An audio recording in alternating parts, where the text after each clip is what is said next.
Saatnya berpetualangan, datang ke Taman Pelangi. Bersama teman-teman semua, yuk kita saling membantu. Aku punya tas berlari dengan si Joko. Bergegaslah ayo berpetualang, saatnya rainbow. Baik, di sini saya akan menjelaskan materi yang berjudul level atau tingkat pencegahan penyakit. Yang dimana pencegahan penyakit ialah upaya mengarahkan sejumlah kegiatan untuk melindungi masyarakat dari ancaman kesehatan potensial. Pencegahan penyakit ini upaya mengekang perkembangan penyakit, memperlambat kemajuan penyakit, dan melindungi tubuh dari berkelanjutannya pengaruh yang berlebihan dan membahayakan. Ada 5 tingkat pencegahan penyakit menurut Liver and Fair. Yang pertama, peningkatan kesehatan. Yang kedua, perlindungan umum dan khusus terhadap penyakit tertentu. Yang ketiga, menegakkan diagnosa dini dan pengobatan yang cepat dan tepat. Yang keempat, pembatasan kecacatan.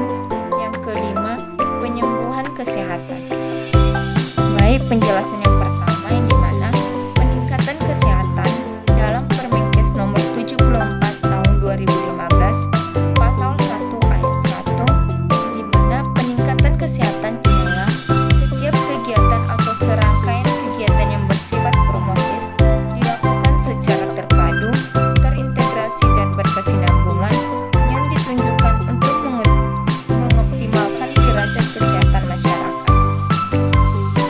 Yang kedua, ada perlindungan umum dan khusus terhadap penyakit tertentu, yang dimana merupakan tindakan yang masih dimaksudkan untuk mencegah penyakit, menghentikan proses interaksi bibit penyakit pejamu lingkungan dalam tahap propatogenesis, tetapi sudah terarah pada penyakit tertentu.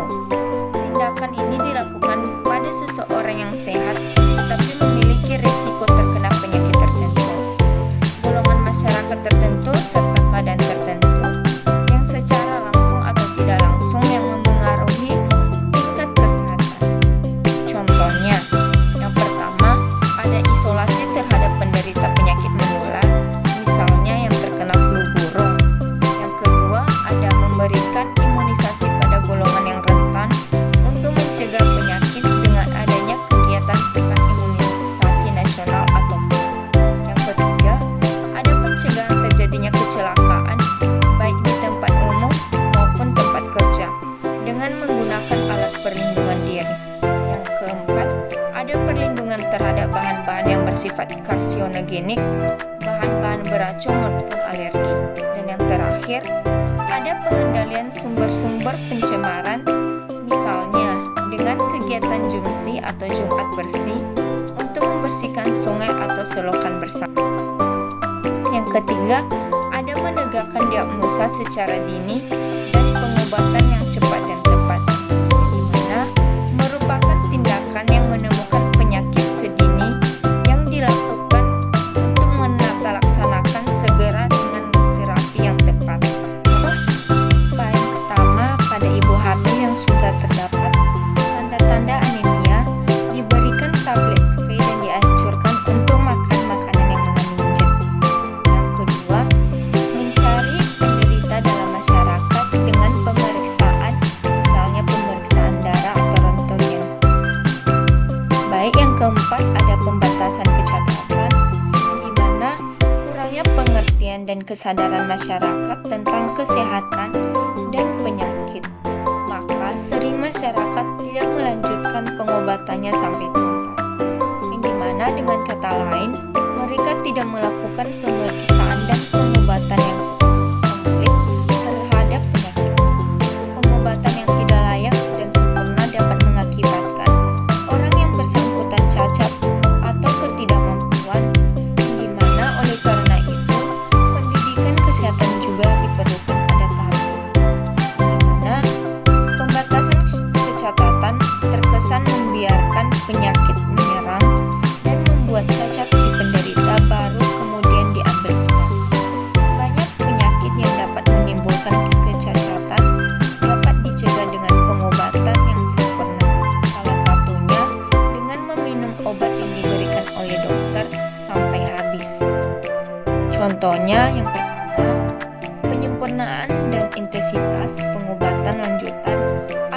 terarah dan tidak menimbulkan komplikasi. Yang kedua, ada pencegahan terhadap komplikasi dan kecacatan. Yang ketiga, perbaikan fasilitas kesehatan sebagai penunjang untuk pengobatan dan perawatan yang intensif. Yang kelima, ada pemulihan kesehatan, yang dimana pemulihan kesehatan ini atau rehabilitasi merupakan tahapan yang sifatnya pemulihan yang ditujukan pada sekelompok masyarakat dalam masa penyembuhan sehingga diharapkan agar benar-benar pulih dari sakit sehingga dapat beraktivitas dengan normal kembali. Apalagi kalau suatu penyakit sampai menimbulkan cacat kepada penderitanya, maka tahap rehabilitasi ini bisa dibilang tahapan yang menentukan hidupnya ke depan akan seperti apa nantinya. Baik, di sini ada rehabilitasi fisik, rehabilitasi mental, rehabilitasi sosial, vokasional, dan yang terakhir ada rehabilitasi estesis. Contoh kasus pada materi ini yang dimana yang pertama, seorang bidan desa bernama Ibu Sri melakukan penyuluhan dan pendidikan kesehatan kepada ibu-ibu hamil dan menyusui di desa X. Ibu Sri menjelaskan tentang pentingnya pemeriksaan kehamilan rutin, cara mengatasi komplikasi kehamilan, dan pentingnya nutrisi yang sesuai untuk ibu hamil dan menyusui. Berdasarkan kasus ini, yang termasuk level atau tingkat pencegahan penyakit, apakah yang dilakukan? Yang pertama ada peningkatan kesehatan, kedua perlindungan umum dan khusus terhadap penyakit-penyakit tertentu upaya pemeriksaan, yang ketiga menegakkan diagnosis secara dini dan cepat dan tepat, yang keempat ada pembatasan kecacatan, yang terakhir pemulihan kesehatan. Yang dimana jawabannya yang dipilih ada bagian B, menyediakan informasi yang berkaitan dengan kondisi kesehatan yang sering dialami oleh masyarakat.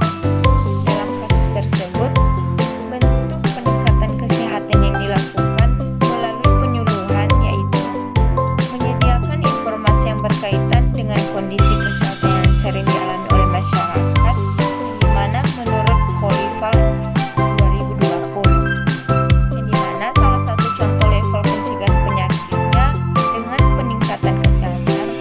Bentuk dari peningkatan kesehatan yang dilakukan yaitu penyuluhan kesehatan yang bisa dilakukan di mana saja pada semua tingkat masyarakat yang berkaitan dengan kondisi kesehatan yang sering dialami oleh banyak